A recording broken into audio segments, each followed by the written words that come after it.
एक सवाल, भारत की पॉपुलेशन 150 करोड़ लेकिन लोकसभा सीट अभी भी सिर्फ 543 ही है।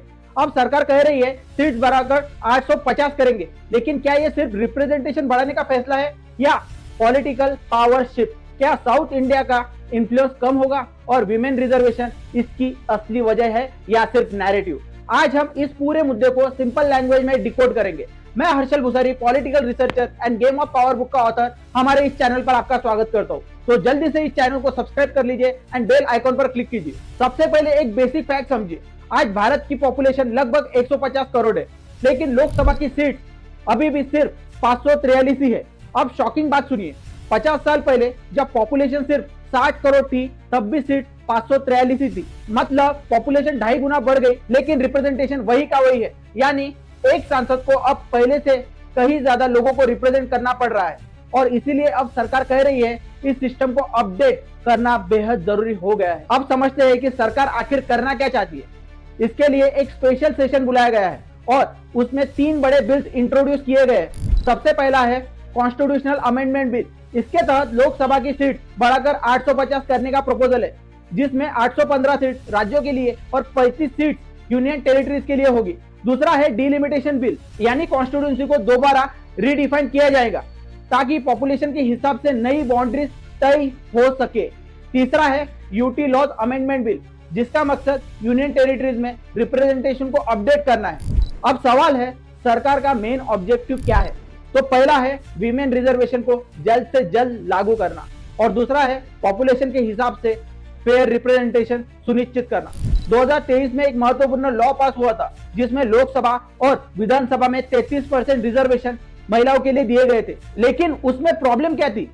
यह रिजर्वेशन तभी लागू होगा जब नई सेंसेक्स होगी और उसके बाद डिलिमिटेशन होगा। अब रियलिटी क्या है? अगली सेंसेक्स 2027 में होगी और पूरी प्रोसेस को 3 से 4 साल लग सकते हैं। मतलब 2029 के इलेक्शन तक भी ये लागू नहीं हो पाएगा। इसी डिले को अवॉइड करने के लिए सरकार शॉर्टकट लेना चाहती है, यानी 2011 सेंसेक्स के आधार पर डिलिमिटेशन पूरा करके विमेन रिजर्वेशन को जल्द से जल्द लागू करने की कोशिश। अब आते हैं सबसे बड़ा सवाल, साउथ इंडियन स्टेट इस बिल का विरोध क्यों कर रहे हैं? सबसे पहला रीजन है पॉपुलेशन कंट्रोल की पेनल्टी। साउथ इंडिया ने सालों तक फैमिली प्लानिंग अपनाया, अपनी पॉपुलेशन को कंट्रोल में रखा, लेकिन अब अगर सीट्स पॉपुलेशन के आधार पर बढ़ेगी तो नेचुरली नॉर्थ इंडिया को ज्यादा सीट्स मिलेगी और साउथ इंडिया को शेयर कम हो जाएगा।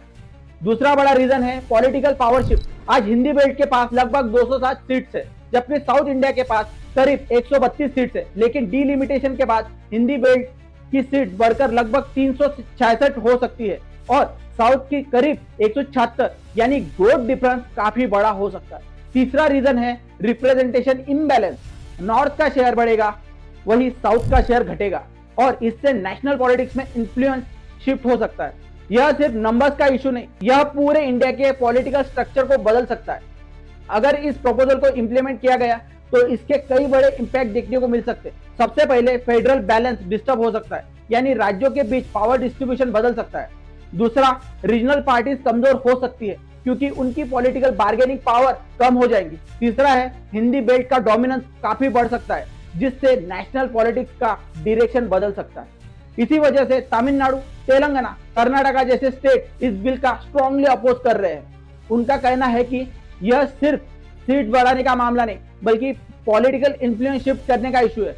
यहाँ तक कि 1950s, 60s जैसे प्रोटेस्ट फिर से हो सकते हैं, ऐसी सख्त वार्निंग भी दी गई है। अब दोनों साइड का पर्सपेक्टिव समझने की कोशिश करते हैं। गवर्नमेंट का क्या कहना है? सरकार का मानना है कि यह एक हिस्टोरिकल रिफॉर्म है, इससे विमेन रिजर्वेशन जल्दी लागू हो पाएगा और पॉपुलेशन के हिसाब से फेयर रिप्रेजेंटेशन सुनिश्चित होगा। अपोजिशन का क्या कहना है? विपक्ष इसे कॉन्स्टिट्यूशनल मैनिपुलेशन मानता है।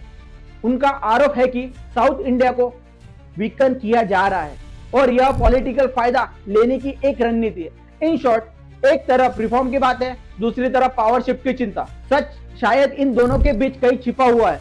देखिए, भारत जैसे डाइवर्स कंट्री में रिप्रेजेंटेशन का सवाल बेहद सेंसिटिव होता है, क्योंकि यहाँ सिर्फ नंबर्स की बात नहीं होती, बल्कि पावर और फेयरनेस दोनों इक्वली इंपॉर्टेंट होते हैं। एक तरफ पॉपुलेशन बेस्ड फेयरनेस जरूरी है ताकि हर नागरिक को बराबर रिप्रेजेंटेशन मिल सके, लेकिन दूसरी तरफ रीजनल बैलेंस भी उतना ही महत्वपूर्ण है ताकि किसी एक रीजन का डोमिनेंस ना बढ़े। असली चैलेंज यही है, इन दोनों के बीच सही बैलेंस कैसे बनाया जाए। क्या डेमोक्रेसी सिर्फ नंबर्स का गेम है या बैलेंस और जस्टिस भी उतना ही जरूरी है। अगर आपको यह एनालिसिस पसंद आया तो लाइक करें, शेयर करें, कमेंट में बताएं क्या डिलिमिटेशन सही है या गलत, और चैनल को सब्सक्राइब करना ना भूलें। जय हिंद, धन्यवाद।